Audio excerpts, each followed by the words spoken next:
Hi, this is John Sterling, and you're watching Billy the Bat Boy's Corner.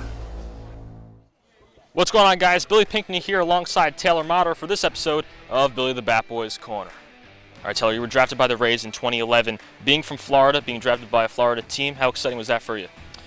It was in general just great to get drafted. It was great to be in a Florida team, but I was always a Marlins fan growing up. So Tampa was definitely awesome to be drafted by, and it was just a great experience in general.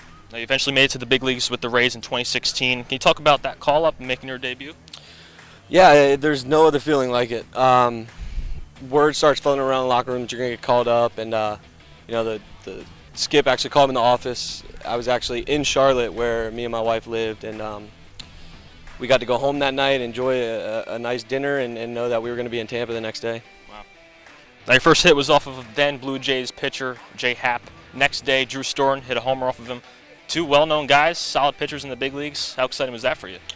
It was great. The first day when I made my debut, I didn't expect to hit two-hole and started short. So it was great. When I knew I was facing Hop, I was a left-handed pitcher.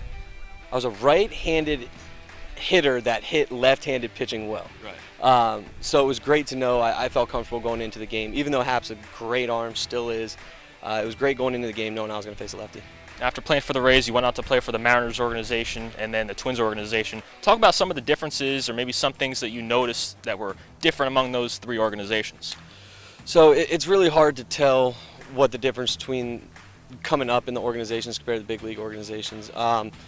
Tampa was very stat-oriented, very the new wave of spin rate and stuff like that, and it's working for them. They're doing a really good job right now. The Mariners weren't really so much into it as much as Tampa was, and Seattle was a little more laid back. Minnesota, I was there for a little bit, and it kind of was the same vibe as Seattle. Right. Now, lots of guys talk about Seattle's ballpark, that city being a very enjoyable city for guys to visit. What has that been like for you? To live there was great.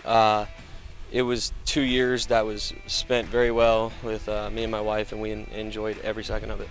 Now, you also played a lot of games overseas in the Korean League this year, also in Venezuela, Mexico, all those other places. What was that experience like comparing it to here in the States? You go in expecting it to be different.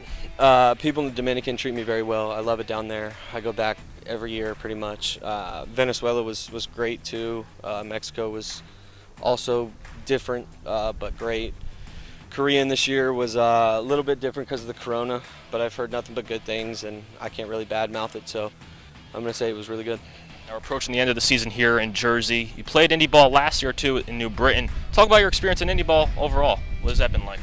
Well, it was 2 weeks, so the experience was a short experience, which was great. I got an opportunity to go play after I got asked for my release from Detroit, and 2 weeks later got picked up by Oakland. But when you go play Indy ball, you figure out how much you actually love to play the game.